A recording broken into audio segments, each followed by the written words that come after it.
Hey everybody, welcome into this week's 5 for Fighting. It's me, Mike Bernier. I am back for some more exciting NHL action talk here on the stream, on the feed, the Huddle Up podcast feed, obviously. If you're not already, like, subscribe, do all those cool things. If you're available, hit the 5 stars, give us a rating. If you're not already, go over to tpublic.com/huddleup and check out all the cool t-shirt ideas that Jim has come up with there. Got a couple of different hockey designs up right now, including the Washington Capitals. Might have some more coming up in the near future once I'm actually able to convince Big Jim of that. So check that out. But we're here to talk about some things going on around the National Hockey League. Some 5 topics as always. Thanks to everybody who reached out to me after last week's show, told me how much they enjoyed the new concept. I'm having a lot of fun with it. Having a lot of fun talking about the hockey stuff that's going on. I think that this is a lot of peak hockey talk that's going to come out in these next couple weeks. But let's start with the topics. We're going to start with one first. We're going to get this one out of the way because I believe it dominated hockey talk throughout the week. And I'm going to title it that the Boston Bruins are a scumbag organization. They decided to sign Nathan Miller. Mitchell Miller, who is a known just garbage human being. Gary Bettman, one of the first good things that he's done as NHL commissioner, came out and said the league was not consulted before the signing due to his, quote, reprehensible and unacceptable behavior. Bettman also added that Miller may never be eligible to play in the National Hockey League. For those of you that don't know, because either A, you're not a hockey fan, or B, you don't know Miller's situation, Miller, who is now 20, 6 years ago at the age of 14, was convicted of bullying a black mentally disabled teenager, Isaiah Mayer Crothers, when he was 14, which included racial taunts, physical abuse. Miller and classmates were charged in the state of Ohio. Miller hasn't gone out of his way to apologize to Isaiah's family directly, or even him, only doing so via court order. Not a good situation. The signing happened, and then last Wednesday, after I recorded the show, last Wednesday is when they said they were interested. Friday, after I dropped the show, he was signed. Immediately outrage from a lot of people around the league, including veterans from the Bruins organization, Nick Foligno and Patrice Bergeron. Bettman obviously put his foot down. The fans of the National Hockey League, not just Bruins fans that were upset, but fans in general of the National Hockey League, myself included, were absolutely disgusted by the decision here. Just not good. Not a good decision. Not a good thing for them to actually think is a good idea. This kid has no right to play hockey in the National Hockey League. Even if he has a million people come out and say that, oh, well, he's changed and all this, that, and the other. I don't think there's any spot in the National Hockey League for someone such as him after the stuff that he's done. The Bruins then came out and said that after, based on new information, they chose not to move forward with him. What new information came out, guys? Like, we all have known, like, what this kid has done. He's not a good person. Like, I'm not a guy that wants to sit here and talk bad about organizations unless you're the insert Pittsburgh Penguins talk here. But yeah, no, that's a real scumbag move. I don't know if it's the Boston Bruins. I don't know if their GM just decided that he was just going to make like the dumbest decision that he could ever make in his entire life. But I just didn't understand the thought process. I didn't understand, the logic behind it, because there was no good that was ever going to come out of this. There was no like, oh, well, we thought it was a great idea at the time. No, like there was never anything good that was going to come from signing this kid. There was nothing that was ever going to come good from bringing more light to this horrible situation. There's a reason why the Arizona Coyotes, a team who would die to have young talent right now, who's in the middle of a rebuild, would choose to not offer this kid a contract once what he came out and did was actually shown to the light of day. So, yeah, no, definitely not a fan of this moronic decision from the Boston Bruins. And I'm glad that Gary Bettman put his foot down and stopped this before it could get out of hand, with this kid potentially being a member of the Boston Bruins organization in the future. Number 2 for the topics this week, Alexander Ovechkin, 787, all of which were with the Washington Capitals, moving him into first place in goals scored with a single team. He got the goal against the Arizona Coyotes on November 5th. He has added a goal against the Edmonton Oilers on the 7th. He now sits at 788. Ovechkin is on 800 goal watch. He has some couple matchups coming up here. Obviously, they played the Pittsburgh Penguins tonight. As I'm recording this, that game is still being played. Don't know what's going on with him there. He is now sitting in third place all alone, obviously still. He is right behind Gordie Howe, who is at 801, and then obviously Wayne Gretzky, the top of the class, at 894 goals over his career.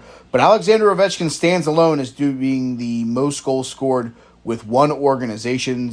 Salute to the captain, salute to number 8. Ovi, as a Washington Capital fan, I'm really glad that you were able to score that goal, obviously in red, white, and blue. So very happy to still have Ovi here around. Hopefully we find a way to get to 895 and the record before he hangs up the skates. Number 3 this week, Evander Kane will miss the next 3 to 4 months after getting his wrist cut via skate blade during a scrum during Tuesday night's game. Crazy situation here. It's not one of those things where you're like, oh, wow, I guess we're going to find a way to just bleed all over the ice. Really weird, just the whole play was weird. It was like a scrum at the boards and guys skating over. And I don't know if he got clipped, because all you see is he's on the ground after falling, and then I guess he may have got nicked or someone was skating by. He got tangled up with Philip Mayers on the inside board. While on the ice, he was cut by Pat Maroon's skate blade. You can't really see it from the video.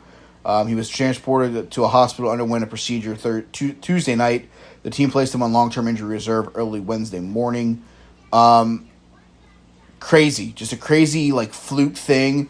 But people tend to forget that, hockey players are playing with basic weapons on the bottom of their feet. That is a crazy situation. The whole thing is crazy. Obviously, positive thoughts to Evander Kane for a health situation. You may not like Evander Kane, the individual. You may love Evander Kane, the individual. He's a very, what's the word I'm looking for? Brash individual? Sure, we'll go with that. But I obviously don't want to see anyone go through the physical things that he's going to go through, obviously with this wrist injury and the surgery. Basically, I'm guaranteeing you the way that he got up off of that ice, that there was he could probably see part of the inside of his arm, which makes me want to throw up. So, obviously thoughts to Kane and his family during this recovery process. Topic number 4 for the 5 for Fighting. Monday, November 14th, the Pro Hockey Hall of Fame will introduce its newest members, which include Hendrick and Daniel Sedin, Roberto Luongo, Daniel Alfredson, Rika Salini, and Herb Carnegie. Congratulations to all of those that are going to be taking their rightful spots in the Hall of Fame. I will probably watch the inductions because, excuse me, I'm a nerd. And I think that this is a great moment. The Sedin brothers were big, obviously, not only for hockey in Vancouver, but hockey in Canada. as they're big parts of the of Team Canada. And then obviously we can't be remiss without talking about Carnegie a little bit more. He was a fixture at the monthly NHL Old Timers Luncheon in Toronto, even though he never played a minute in the league. It's weird, right? He was an electric high-scoring center in the 30s into the 50s, dreamed of playing in the NHL, but because of the obvious race barrier during those times, he was unable to join the National Hockey League. It's a real shame. I'm glad that the Hockey Hall of Fame is going to induct him into the Hall of Fame. He unfortunately died back March 9th of 2012 at the age of 92. He'll become the 5th black inductee into the Hockey Hall of Fame, joining Grant Fuhr, Angela James, Willie O'Ree, and Jerome Iginla. So definitely a big moment for the hockey community this coming up Monday, November 14th, as we introduce the newest members into the Pro Hockey Hall of Fame. And my final topic here, and this is going to kind of come back to topic number 3, which was the Evander Kane injury. This season has been absolutely marred by injuries. The aforementioned Kane injury, Luff of the Red Wings is going to be out 10 to 12 weeks after surgery due to a bad hit, which resulted in a 2-game suspension for Juraj Slakovic. Felipe Zadilla, also of the Red Wings, out 6 to 8 weeks with lower body injury.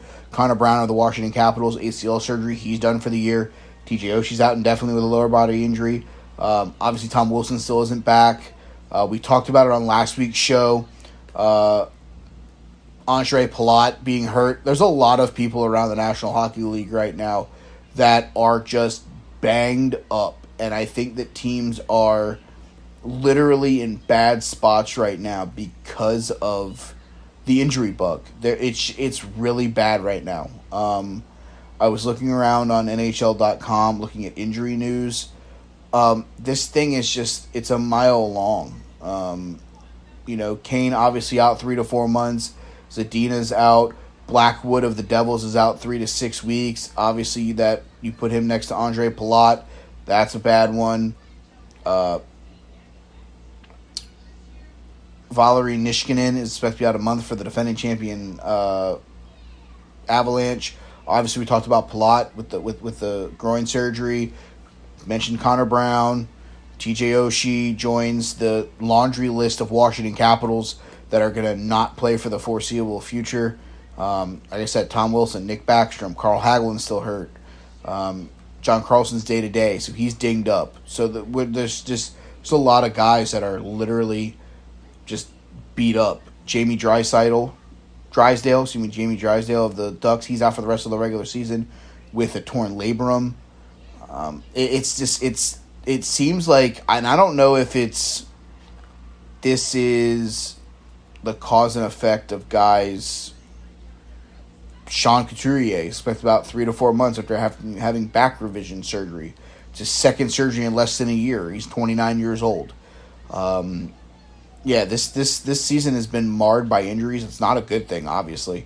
It's very scary that these guys are literally just pages of injury reports every night being put out about guys. Lower body injury, upper body injury. And hockey players are the first guys that will play through a lot of unthought of injuries that you're like, man, there's no way you can play through that. Guys are literally playing through that.